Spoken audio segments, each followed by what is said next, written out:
Ilang araw na po na sunod-sunod yung ulan dito sa ating location. So, yung ginagawa ko dito ay nag-aayos pa rin ako ng ating mga halaman.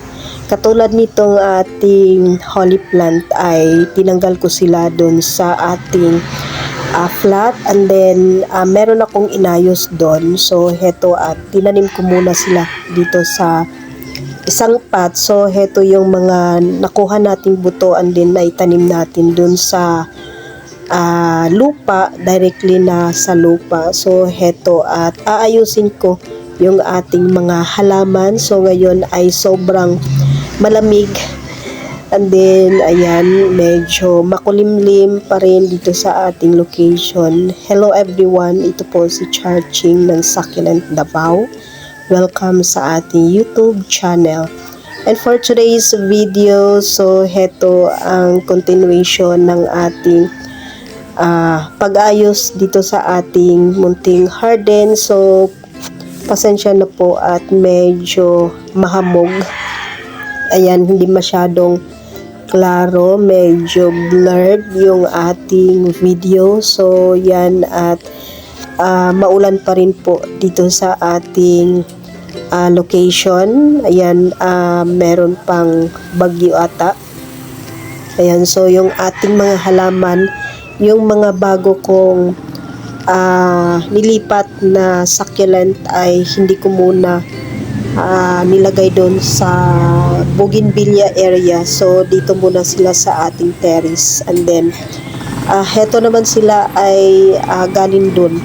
So, pinapaganda ko yung ating mga propagation. So, ito ay galing po sa leaf propagation. Ayan, at medyo malalaki na yung ating propagation. Ito at yung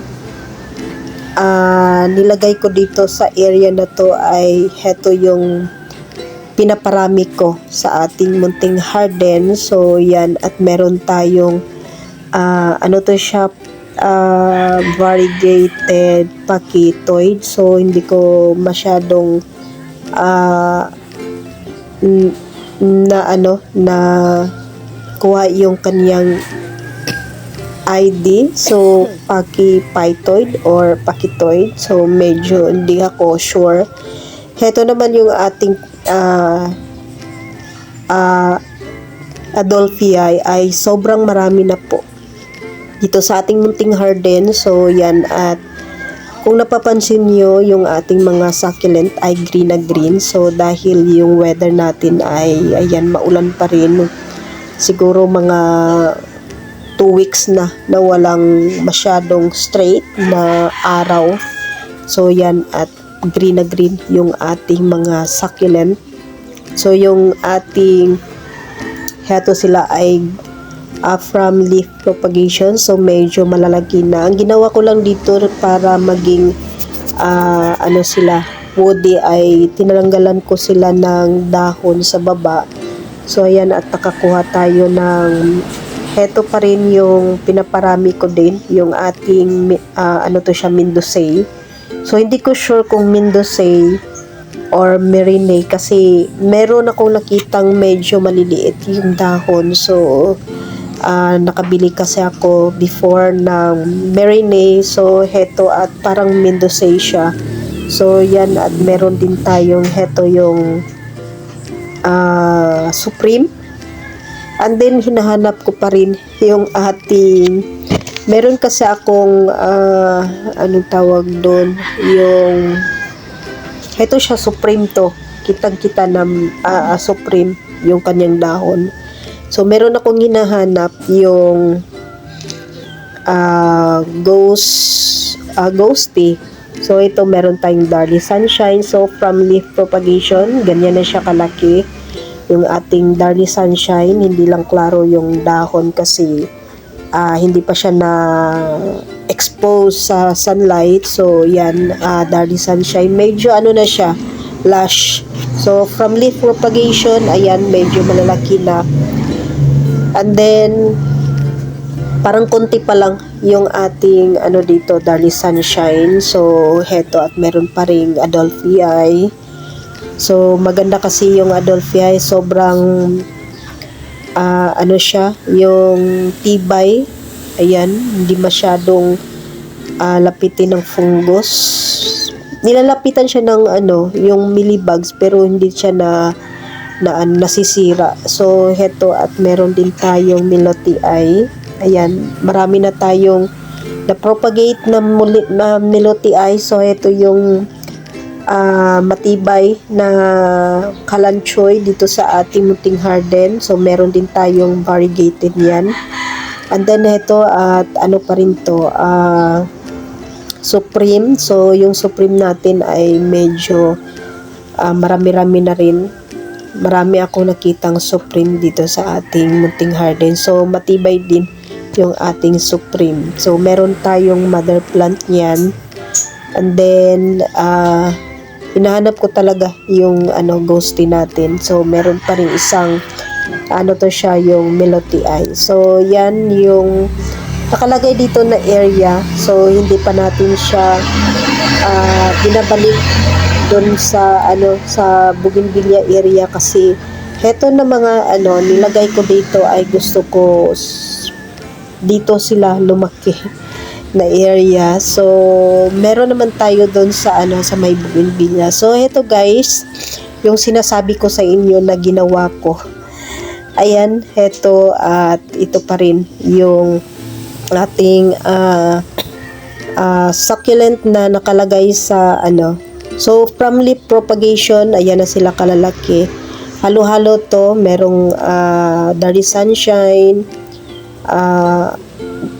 parang merong ghosty. So ito, at isang bucket ng Adelphi, green na green.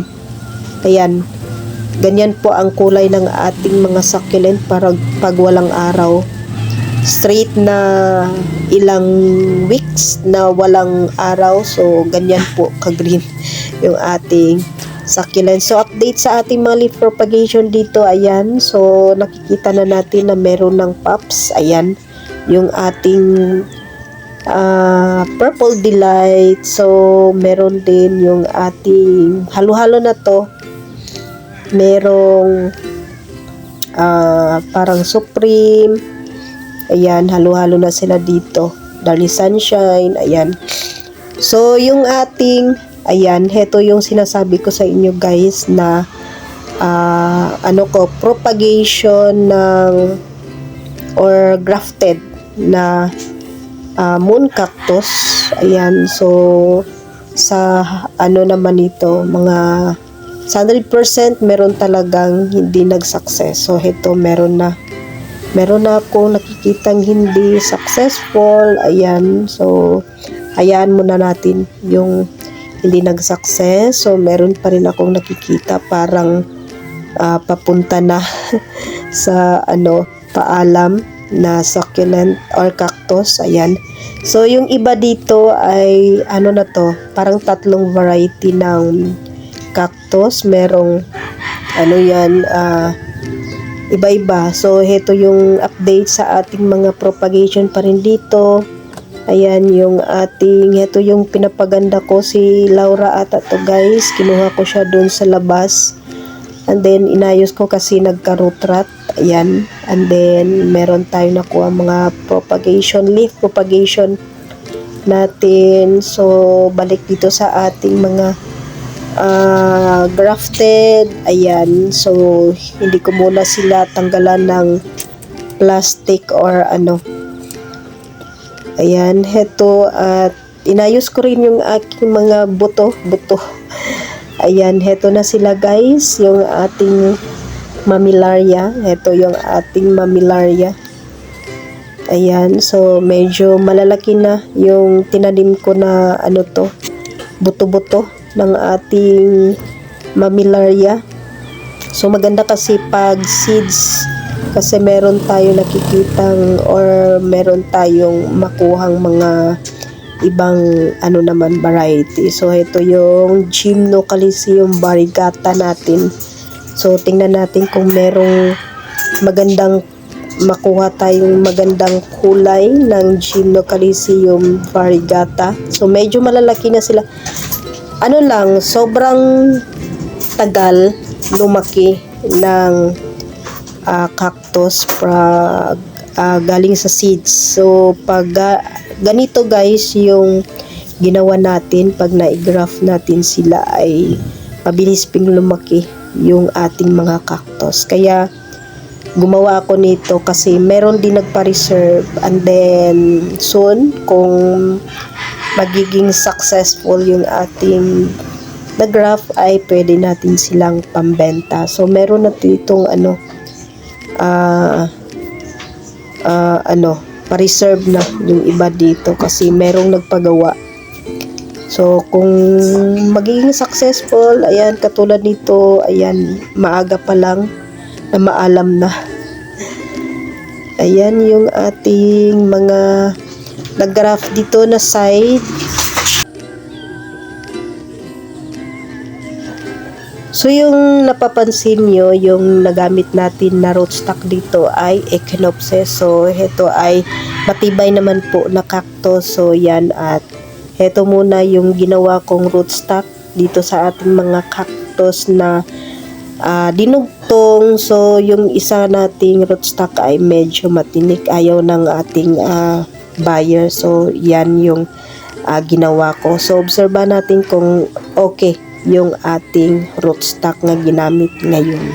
So siguro mga 1 week pwede ko nang tanggalan ng tape yung ating mga nag-graft na cactus. So yan guys yung update sa ating mga cactus and succulent dito sa ating munting garden.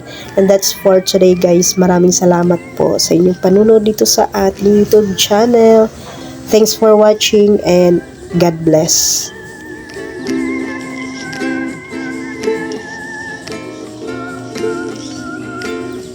Kasi ito mag 5-5.